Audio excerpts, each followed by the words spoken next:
वस्त्र एक ही केवल, नीचे कोई वस्त्र नहीं, कोई आभूषण नहीं, कांधे पे कुल्हाड़ और लकड़ी का छोटा सा गट्ठर। देखा और कहा ये मेरे पति बनने योग्य है।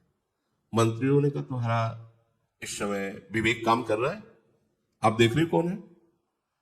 बोले मेरे मन ने स्वीकार कर लिया कि ये मेरे योग्य पति हैं, अब आप जानकारी आप कीजिए। तत्काल जानकारी शुरू हुई। पता चला ये पास में एक फूस की झोपड़ी है जिनमें इनके माता पिता रहते हैं, वो भी आंखों से अंधे हैं, यही उनका भरण पोषण करते हैं। समिधा आदि लाकर यज्ञ आदि, फल आदि जंगल की लकड़ी आदि बेचकर कुछ व्यवस्था ऐसी। मूल में कौन है? पता चला दुमत्सेन नाम के राजा थे। शत्रु पक्ष ने विजय प्राप्त कर ली तो अपने बालक को लेकर जंगल में समय व्यतीत कर रहे हैं, और यहां आने पर वो सब सोच सोच करके इनकी जीवती आंखों की दोनों की चली गई है, और यही अपने माता पिता का भरण पोषण, बस यही मेरे पति है। फिर विद्वानों ने, मंत्रियों ने कहा आप समझ रही हो, खाने को नहीं है, आप राजकुमारी हो, इतना वैभव। मैंने वरण किया। जब वो सभा में प्रवेश कर रही थी अपने पिता के, तो देवर्षि नारद जी विराजमान थे। पिताजी के साथ देवर्षि नारद जी को बैठा देखकर सावित्री देवी ने नारद जी के दोनों चरणों को स्पर्श करते हुए मस्तक पधराया। नारद जी ने कहा कहां से आ रहे हो आप? उनका वर की खोज में। अभी अभी मैं आई हूं अपने वर का वरण करके। सावित्री जी ने कहा आप जानना चाहेंगे? पिताजी सुनो, वो शाल्व देश में दुमत्सेन नाम के प्रसिद्ध एक धर्मात्मा राजा थे। शत्रु पक्ष ने विजय प्राप्त करके उस राज्य पर अधिकार कर लिया, तो वो अपने एक पुत्र को लेकर के जंगल में भाग आए, और बहुत सी विपत्तियों का सामना और चिंतन करने का उनके दोनों नेत्र चले गए, राजा और रानी के। और उनके जो पुत्र हैं उनका नाम सत्यवान है। वो अपने माता पिता का भरण पोषण कर रहे हैं, और मेरे योग्य पति वही है, मैंने मन से उनका वरण कर लिया है। सावित्री जी ने संभाषण नहीं किया था। नारद जी एकदम बोल उठे, नहीं नहीं नहीं, ऐसा नहीं, बड़े खेद की बात, शोक की बात है, तुमने ऐसे को वर्ण कर लिया।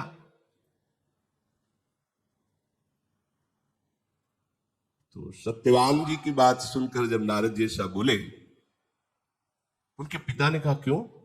गुणहीन, धर्महीन, आचरणहीन क्या?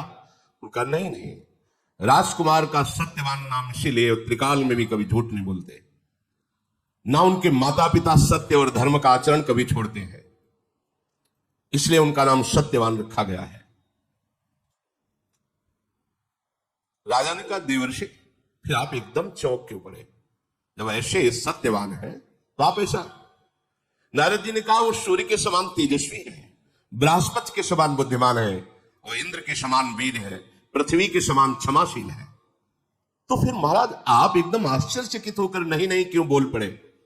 सुनो, वे दान देने में वीरंत देव के समान है, उसीनर पुत्र महाराज सिंह के समान शरणागत की रक्षा करने में समर्थ है, वो बहुत ही सुंदर और प्रिय दर्शन जैसे चंद्रमा सबको प्रिय लगता है, वो रूपवान भी है। फिर महाराज क्या आपने दोष देखा? आप तो जितनी बात बता रहे हैं तो सब किसी महापुरुषों में होती है, इन सब गुणों को ढक देने वाला हमने एक दोष देखा। क्या? वो बस 1 वर्ष जीवित रहेंगे, आज से 1 वर्ष जीवित रहेंगे, और 1 वर्ष में उनका शरीर छूट जाएगा। पिताजी भी कांप गए, नहीं नहीं, ऐसा वर्ण नहीं वर्ण करना, 1 वर्ष। राजा बोले बेटी तुम दूसरा वर वर्ण कर लो, सत्यवान सब गुणों से युक्त है, पर 1 वर्ष जीवित नहीं नहीं, ऐसा नहीं। भगवान देववंदित नारद जी के वचन परम सत्य होते हैं, 1 वर्ष में उनकी मृत्यु हो जाएगी, फिर तुम वैधव्य जीवन व्यतीत करोगे। नहीं, ऐसा नहीं। सावित्री बोली धर्मात्मा पुरुष निर्णय एक बार ही करता है, हमारे सनातन धर्म में कन्या एक बार पुरुष का वरण करती है, और दानी एक बार वचन देता है, दे दिया, बस दोबारा नहीं। ये 3 बातें धर्मात्मा पुरुष में होती हैं। ये 3 बातें उसी में होती है जिसमें धर्म जागृत होता है। एक बार निर्णय कर दिया, कर दिया। एक बार पति का वरण हो गया, हो गया। ये आज की मंद बुद्धि, मलिन बुद्धि इस बात को एक बार कह दिया, दिया तो दिया, फिर उसमें लौट कर नहीं सोचा कि मेरे प्राण जाएंगे या मैं भूखा रहूंगा। धर्मात्मा पुरुष में 3 लक्षण। एक बार निर्णय कर दिया, एक बार कन्या ने वर का वरण कर लिया, एक बार दान देने के समय बोल दिया ये तुम्हें दिया, फिर कुछ भी हो जाए पीछे नहीं हटना।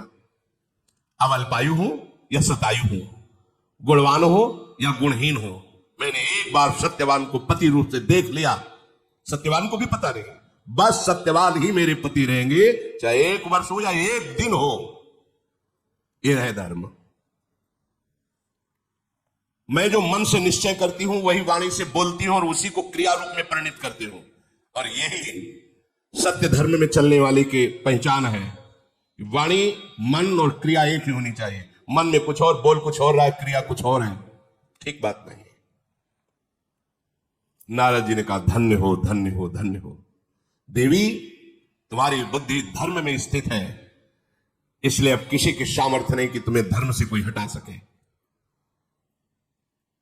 पुत्री, तुमने जो सत्यवान के साथ वरण करने की निष्ठा दिखाई, मैं बहुत प्रसन्न हुआ। देवर्षि नारद जी ने कहा। राजा बोले कि मेरा हृदय भी फूल गया, मुझे ऐसी संतान मिली जो धर्मनिष्ठ है। बेटी, मैं वैसा ही करूंगा जैसा तुम निर्णय किए हुए हो, क्योंकि धर्म का यही निर्णय है। वो केवल देखा और मन में ठान लिया। कोई आगे प्रक्रिया ब्याह की नहीं हुई थी। सत्यवान को भी बात नहीं पता थी। नारद जी ने कहा, कोई विघ्न बाधा तुम्हारे ब्याह में न पड़े, मैं ऐसा आशीर्वाद देता हूं। अच्छा, मैं चलता हूं। भगवान नाम गुणगान करते हुए वो भगवत धाम की तरफ नारद जी चले। इधर विवाह की तैयारियां हुई।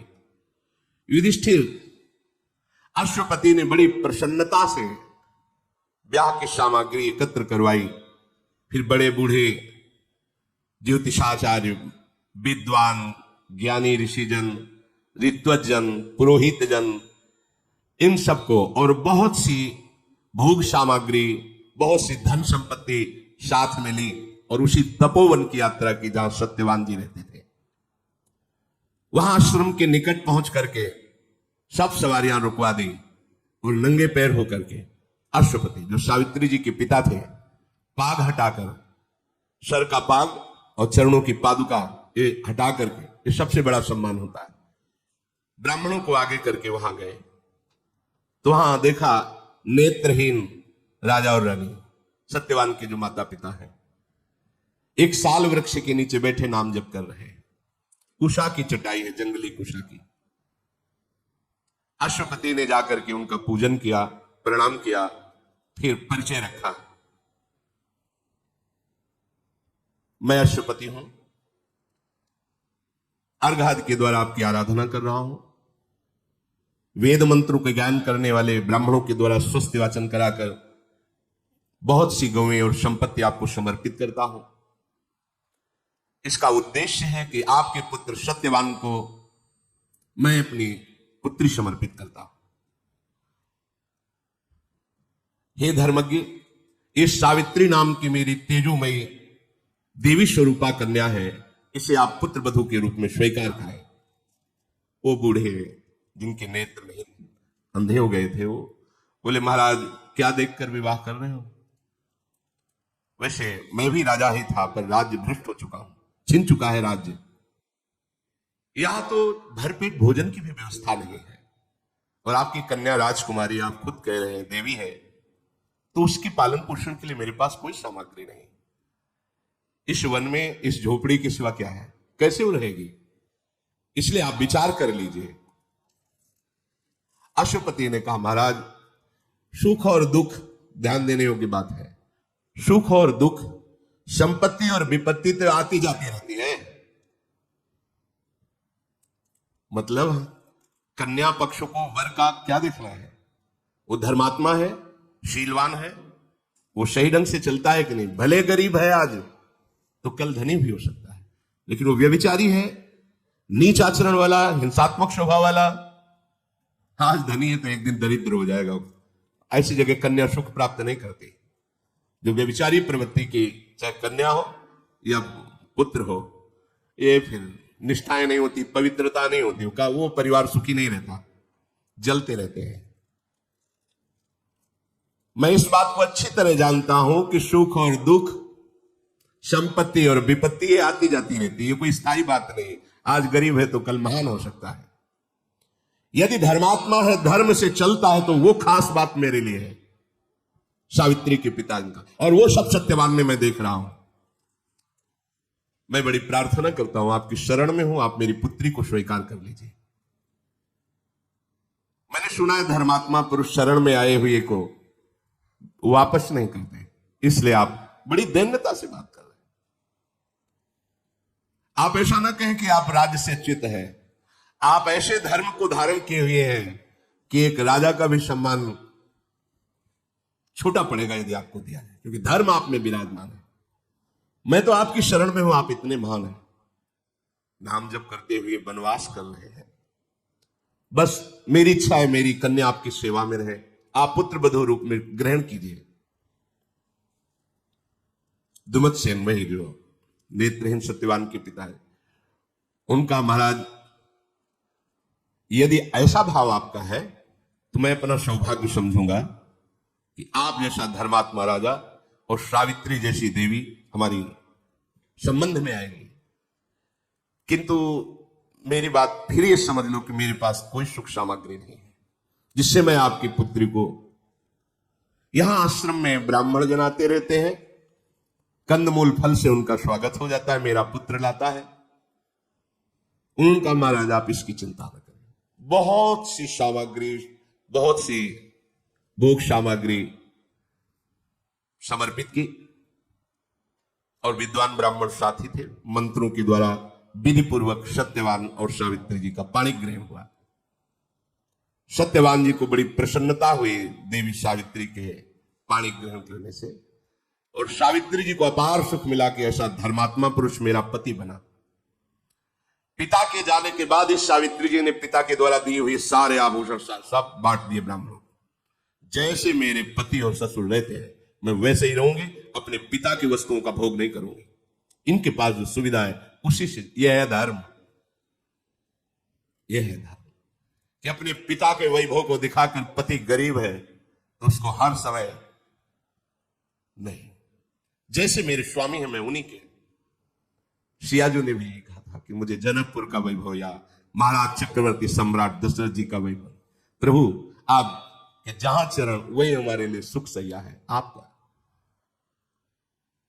पिता के जाते ही सारे वस्त्र आभूषण उतार दिए और जैसे पति वलकल वस्त्र वैसे ही वस्त्र धारण के और सब बांट दिया। जैसे पति जीवित रखेंगे वैसे रहूंगी, पिता के वैभव से नहीं। ये धर्म है, इसे धर्म कहते हैं। मेरे पति जैसे माता पिता की सेवा करके मैं उसी से नहीं चाहिए ये वैभव, वो दे गए थे सब बांट दिया, शरीर में कोई आभूषण नहीं रखा। गुण विनय संयम सबके द्वारा अपने सास ससुर की आज्ञा में रहना, शारीरिक सेवा और वाणी का संयम, कभी कोई ऐसे वचन न निकल जाए पति के प्रति, और सत्कार के द्वारा पति को अधीन कर लिया, प्रेम अधीन। ये है वास्तविकता। ऐसा प्रेम, ऐसा समर्पण कि वो खुद अपने हृदय में आपको वास दे दे। मधुर संभाषण, प्रवीणता पूर्वक कार्य की कुशलता और शांति और एकांत वृत्ति के द्वारा पति की आराधना। एकांत वृत्ति भगवत भाव, मेरे साक्षात भगवान है मेरे पति देव, ऐसी आराधना।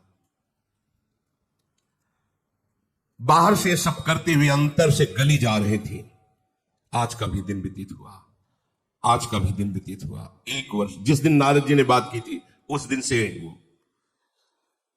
क्षण क्षण अंदर आग लग रही थी, पर बाहर से मुस्कुराती, बाहर से सब किसी को जानने नहीं देती। तदनंतर समय व्यतीत हुआ, वो समय आ गया।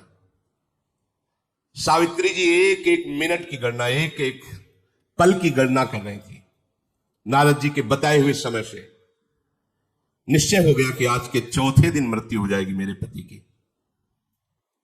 एक जगह खड़ी हो गई, न जल न भोजन बस मंत्र जाप, रात दिन, किसी को कुछ नहीं बताया। सावित्री का कठोर नियम सुनकर उनके ससुर ने पूछा, ये कौन सा व्रत आप आरंभ कर रही है? सुना है तुम 3 दिनों तक कोई भी आहार नहीं ले रही, जल नहीं, भोजन नहीं, क्या तुम्हारे मन में चल रहा है? तो उनका पिताजी, आपको चिंता करने की बात नहीं है, ऐसे ही मन में आया है कि मैं ऐसे रहूं, जब कार्य पूरा हो जाएगा तो मैं आपको बता दूंगी। अभी आपसे क्षमा चाहती हूं कि आप हमसे ना पूछें कि मैं क्या कर रही हूं और क्यों कर रही हूं। बस आप शांत रहिए, तो आप कोई प्रश्न मत कीजिए। तो उनका, बेटी तुम्हारा व्रत भंग हो ऐसा मैं तो भी नहीं चाहूंगा, तुम समुचित रूप से व्रत करो, मैं नहीं बोलूंगा, मैं जानता हूं कि तुम जो भी निर्णय लोगी वो धर्मयुक्त होगा। 3 दिन बीती थे, अब कल चौथा दिन है, निश्चित पति की मृत्यु है। रात भर अशुभ प्रवाह करती हुई भगवान नाम जप करती रही। हे भगवान, आप ही मेरे पति की रक्षा कर सकते हो। जे ही सूर्योदय हुआ, बड़े बूढ़े ब्राह्मणों को प्रणाम करना, सास ससुर को प्रणाम करना दिन की दिनचर्या थी, वैसे ही प्रणाम किया। और सावित्री जी ने सास ससुर से कहा, अभी तक हमने आपसे कोई वस्तु नहीं मांगी, आज मैं एक बात आपसे मांग रही हूं। कहा, बेटी हमारे पास है ही क्या जो मैं तुम्हें दे सकूं? बोले, जब से पाणी ग्रहण संस्कार होकर आया मैं आपकी सेवा से बिलक नहीं हुई, आज मुझे आदेश कीजिए। पति जो लकड़ी लेने जाते हैं, समिधा लेने जाते हैं, फल मूल लेने, आज मैं उनके साथ वन देखना चाहती हूं और उनके साथ जाना चाहती हूं। ना सत्यवान को पता है, ना उनके माता पिता को पता है। तो उनका, बेटी ही कोई बात है, ये तो तुम्हारा अधिकार है। कहा, नहीं, जब तक आप आज्ञा नहीं करेंगे तब तक मेरा यह अधिकार नहीं है, आपका अधिकार है, पुत्र आपका है, आप आदेश कीजिए तो मैं जा सकता। कितना सूक्ष्म धर्म, कितना सूक्ष्म। यहां तो आज ब्याह होती, बंटवारा कर लेते, माता पिता को छोड़ देते, कैसा धर्म है। तो फिर सामर्थ्य भी देखो इस धर्म की। आज मैं इसलिए जाना चाहती हूं कि आज कोई मेरा बहुत बड़ा मनोरथ है, जब मैं वो मनोरथ पूर्ण कर लूंगी तब आप भी प्रसन्न हो जाएंगे, देख लेना। अपने सास ससुर से कहा। सत्यवान ने कहा, सुंदरी तुमने पहले कभी ऐसा नहीं कहा हमारे साथ चलने को, आज ही क्यों? वन बड़ा दुखदाई है, मैं बचपन से रह रहा हूं, मुझे अभ्यास है। तुम एक तो कई दिनों से ना आहार लिया है, जल आदि खड़ी ही रही हो, मुझे लगता है तुम वन में चलने लायक नहीं हो। सावित्री ने कहा, भगवान मुझे कोई कष्ट नहीं है, मुझे कभी भी कहीं भी चलने में थकावट नहीं होती, मेरा मन बहुत उत्साहपूर्ण रहता है, बस आपसे प्रार्थना है आप कहीं मना ना कर दीजिए। सत्यवान ने कहा कि आज तक तुमने कोई चाह नहीं प्रकट की, अगर साथ ही चलना चाहती हो तो चलो, हम मना नहीं करेंगे। महान व्रत का पालन करने वाली सावित्री ब्राह्मणों को, सास ससुर को प्रणाम करके एकाकार वृत्ति केवल भगवान में, ये बहुत बड़ी बात है। कदम पति के साथ चल रहे, चिंतन भगवान का चल रहा है। आज देखते हैं कि मृत्यु कैसे हमारे पति को ले जाती है। हृदय घबरा रहा है, जलन पैदा हो रही है, भगवद स्मरण एक तार चल रहा है, देखने में बहुत मुस्कुराती हुई दिखाई दे रही, जिससे उनके पति को पता न चले। सत्यवान जी दिखाते, देखो विशाल नेत्रों वाली सावित्री, ये कैसा सुंदर वन है, देखो यहां मयूर कैसे नृत्य कर रहे हैं, देखो कितनी पवित्र जल बहाने वाली नदी है। धीरे धीरे सावित्री चल रही, पर दाह बन रहा है, क्योंकि उनको पता है कुछ ही क्षण रह गए मृत्यु के, और पति को पता नहीं है। कुछ फल चुने, फिर लकड़ी काटने के लिए पेड़ पर चढ़ गए, कुल्हाड़ चला रहे थे, वो बस एकाग्रता से दे। उन्होंने कहा, सावित्री बिना श्रम के इतना पसीना आ रहा है, अरे मेरा तो सर भी फटने लगा है। उनका, भगवान आप नीचे आ जाइए, कभी कभी ऐसा हो जाता है, आप नीचे आ जाइए। नीचे आए तो उनका ऐसा लग रहा है कि मेरे हृदय को कोई छेद रहा है, बहुत हृदय में पीड़ा हो रही, अरे मेरे अंग फटते चले जा रहे हैं। सावित्री जी बैठ गए, कहा भगवान आप आराम से लेट जाइए, और अपनी गोद में सर रखा, सहलाने लगी। आप आराम से सो जाइए, अभी सर दर्द ठीक हो जाएगा। और वो तो सावधान, समझने के समय बिल्कुल मृत्यु का है। सावित्री जी गोद में अपने पति का सर रखकर सहला रहे हो, आसपास दृष्टि देखते हैं कौन आता है। उसी समय देखा, मुहूर्ता देव चा पश्यत पुरुषम रक्तवाससम बद्धमौलिम वपुष्मंत मादित्य सम तेजसम। आदित्य सम तेज, मानो सूर्य उदय हो गए हो, लाल वस्त्र धारण किए हुए, भयानक रूप, सिर पर मुकुट बंधा हुआ, भय पैदा हो रहा, हाथ में पास लिए आकर वहां खड़े हो गए।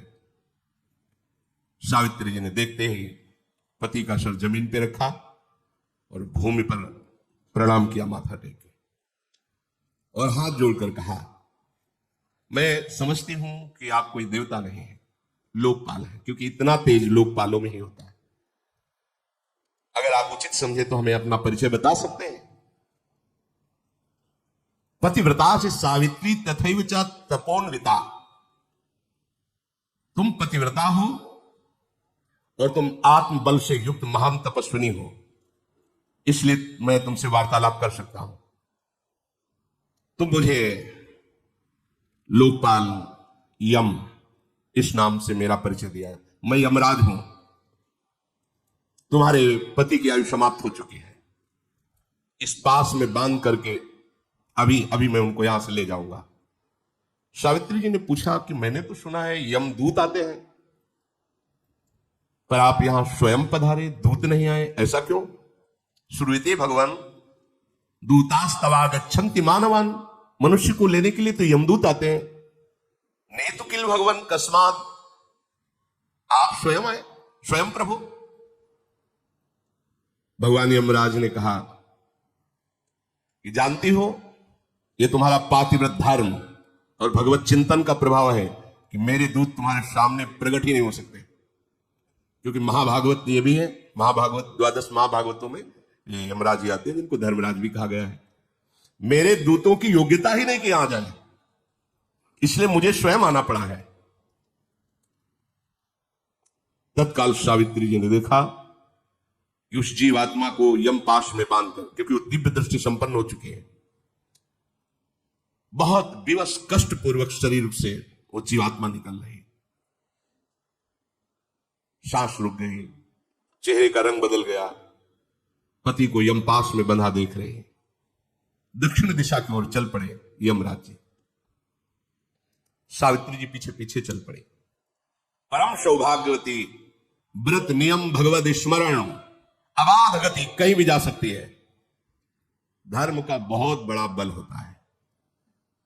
ऐसा लगा कोई पीछे आ रहा है, देखा तो उन्होंने कहा कि सावित्री अब तुम लौट जाओ और अपने पति के दाह संस्कार आदि कार्य को पूरा करो। जो एक पत्नी का परम कर्तव्य हो तुमने पूरा कर लिया, अब आगे तुम्हें नहीं आना चाहिए। सावित्री जी ने कहा, पत्नी का तो पूरा कर्तव्य तभी होता है जब पति के साथ ही रहे। जहां मेरे पति जाएंगे वहीं मैं जाऊंगी, यही सनातन धर्म है। तपस्या और गुरु भक्ति, पति प्रेम, भगवत भजन, व्रत पालन, इनकी सामर्थ्य से मेरी ऐसी गति है कि कोई भी लोकपाल मुझे नहीं रोक सकता। ये देखो, तपस्या अर्थात कष्ट सहना, गुरु भक्ति, पति प्रेम, भगवत भजन और व्रत पालन, इनसे मेरी ऐसी सामर्थ्य प्रकट हो गई, कोई लोकपाल नहीं रोक सकता। जिस लोक में जाना चाहे हम जा सकती है। महात्मा जन तो ऐसा कहते हैं कि 7 पग अगर साथ चल